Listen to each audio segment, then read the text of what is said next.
تعرفوا ان السبانخ غنية جدا بعنصر الحديد؟ يبقى معنى كده السبانخ مهمة جدا لعلاج الانيميا والوقاية كمان منها. مهمة جدا كمان لتكوين الاسنان الاطفال وصلاحها في ميعادها، وكمان للتطور الحركي للاطفال لان هي غنية جدا كمان بعنصر الكالسيوم. كمان السبانخ بتقوي جدا جهاز المناعة لانها من الخضروات الورقية الغنية جدا بالفيتامينات والمعادن المهمة لصحة الاطفال.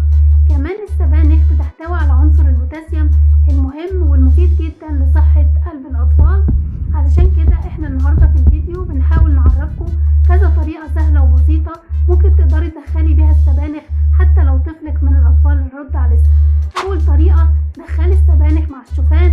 اسلقي نص كوباية شوفان مع حوالي 10 أوراق كده من السبانخ الطازجة الفريش اللي مغسولة كويس.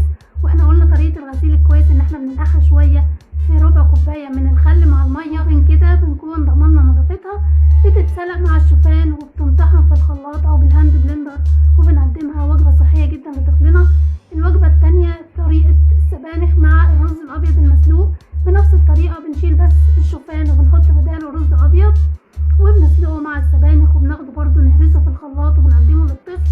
الطريقة التالتة السبانخ مع قطعة من صدور الفراخ المسلوقة كويس قوي ومهرية كويس قوي في الطياب. بتاخديها برضو تسلقيها مع 10 اوراق من السبانخ وبتضربيها في الخلاط برضو بنفس الطريقة وبتقدميها للطفل. طريقة كمان حلوة قوي بيحبوها الاطفال كلهم هي كرات السبانخ مع الجبنة.